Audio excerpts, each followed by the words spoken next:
Alright. Demon Slayer.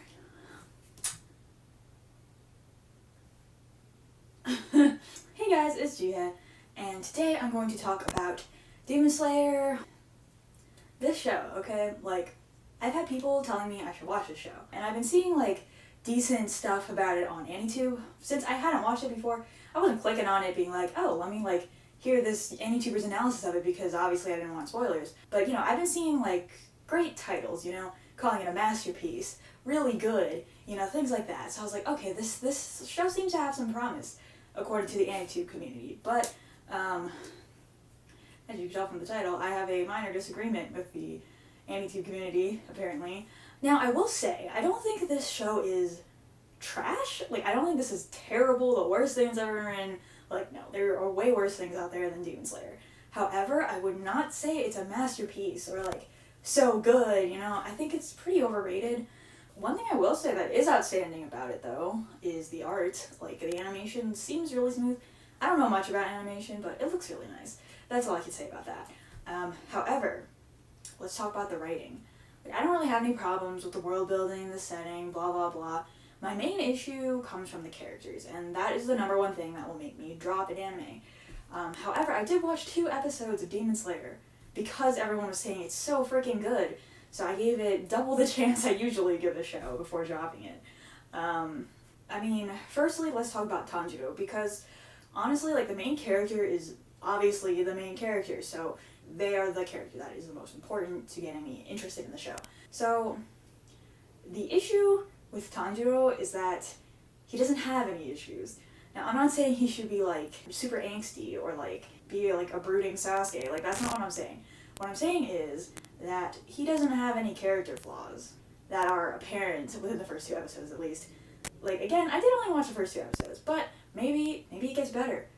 But in my opinion, that is way too late in terms of getting better. Like, it should be good from the start. Like, I'm not going to watch something that's not good from the start and gets better, because that's just a waste of time. Like, why should I have to wait for it to get better? It should just be good from the start. Then I'll watch it. Anywho, so Tanjiro has literally no character flaws that are not actually good. There's this common mistake that a lot of writers make when making character flaws of making them too much of a good thing. Like, too kind, so they let people walk all over them. Or they're too determined, and that just gets them in so much trouble. Or they care too much about justice, and that gets them in trouble. But, like, those are kinds of traits that are not actually bad things. Like, they're too loyal, so they put themselves in danger for others. Like, is that really a negative character trait? I mean, obviously, like, any character trait can get negative if it's too much. But characters, at least the main character generally, should have at least one, like, objectively negative character trait. Like, lazy, impatient, you know, willfully ignorant, irresponsible, you know, things like that. Those are negative character traits. Like, no one's gonna be like, wow, it's a good thing you're so lazy. Otherwise my life would be very easy, but anyways. And then, in the second episode, this looks like 3. The second episode, he and Nezuko come across a demon that tries to eat them, right? And then Tanjiro hesitates to kill this guy with a rock because he's too kind, right? Or, no, it wasn't even the rock, it was just the axe. He could have made it nice and quick, but he's hesitating. So Urokodaki thinks that Tanjiro's main flaw is that he's too kind, and therefore he will not make it as a demon slayer.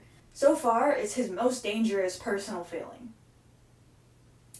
And while being too kind can get you into trouble, it's not because being too kind is a bad thing, it's because the world that we live in just doesn't let you do that without consequences.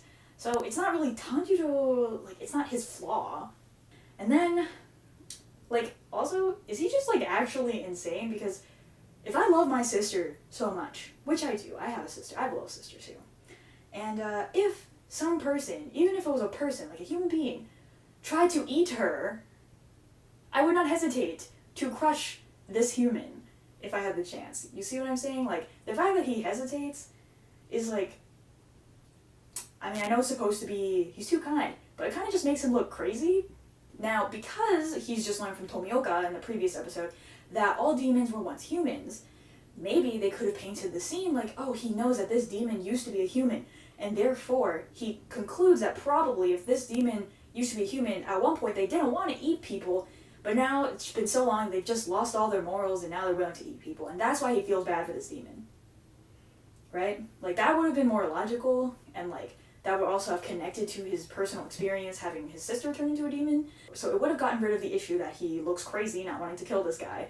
And then it also makes it more realistic about why he would be so kind to someone who tried to eat his sister and him. It also would have given a specific character to his empathy, in that it would show that his empathy is well thought out. It's not just a basic, I don't want to cause suffering type of thing, because, I mean, while that could happen, it's just not as realistic to real people. Not only is his flaw not a flaw, but I also felt like it could have been better portrayed than the way it was, and that would have been a very minor adjustment.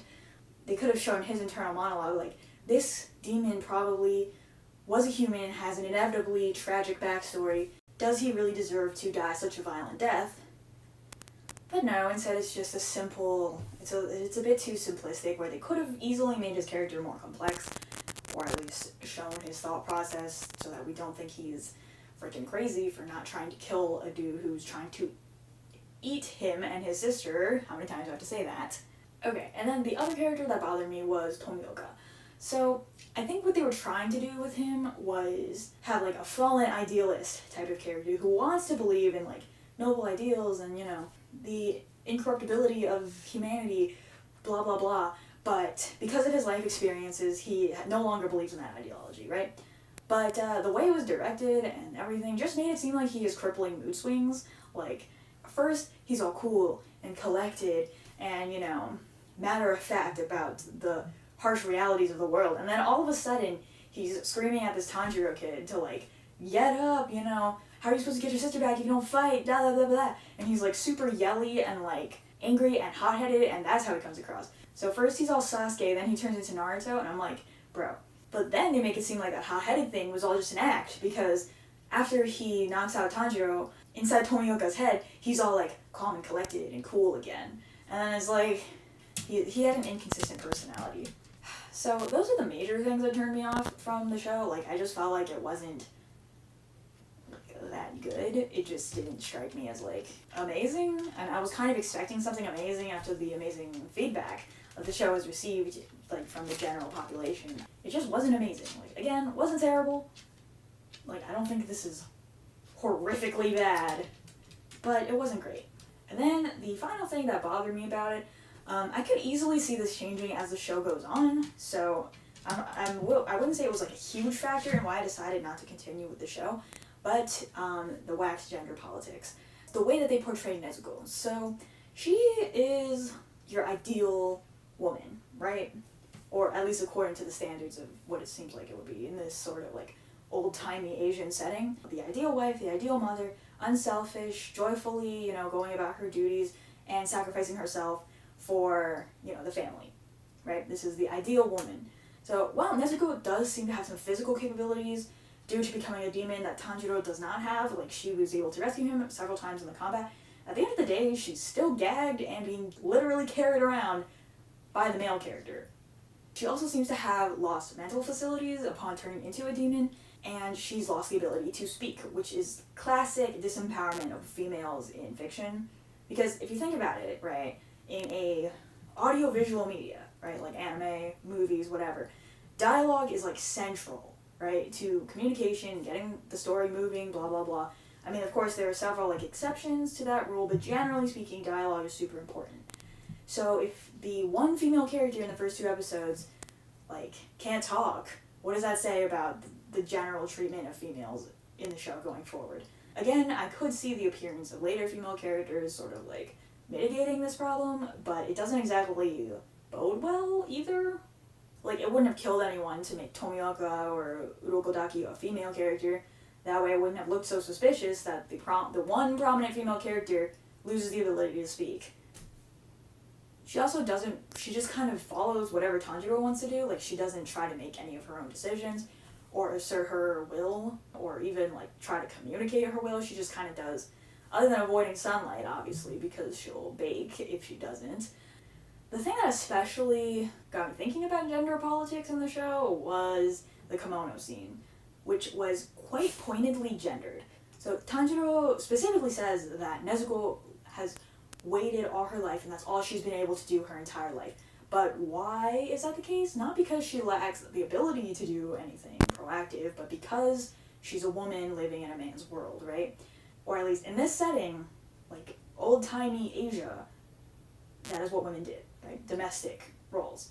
So that would leave them to be waiting while their husbands did, work outside the house, went to war, yada yada. The women just stayed home, right? Generally.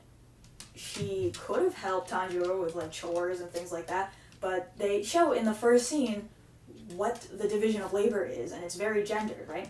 Tanjiro is going into town to sell charcoal. His brother is chopping wood. But what is Nezuko doing? She's taking care of the youngest baby, right?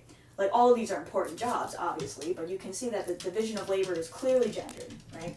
However, they also portray her as that ideal woman in that she is, like, super happy about this. She's happy to wait. She's kind. She's generous. She's domestically skilled. And, oh, look, prioritizes childbearing, feeding the children, over her personal well-being. It's not, I'd rather have food for us to eat. It's, I'd rather have food for the little ones to eat. So implying that the older ones are not going to eat, right?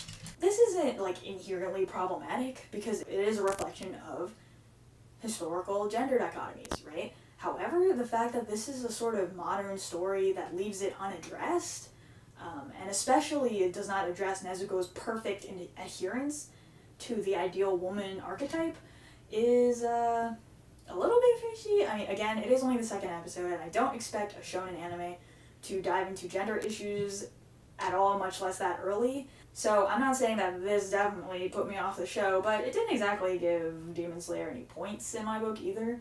So the characters were the main thing that I was like, not for me. This whacked gender politics thing, or potentially whacked gender politics, I should say. Like, no, that's not why I'm dropping the anime, but it's not a point in its favor, again. So, that about wraps up my thoughts on the first 2 episodes of Demon Slayer. I will not be continuing it.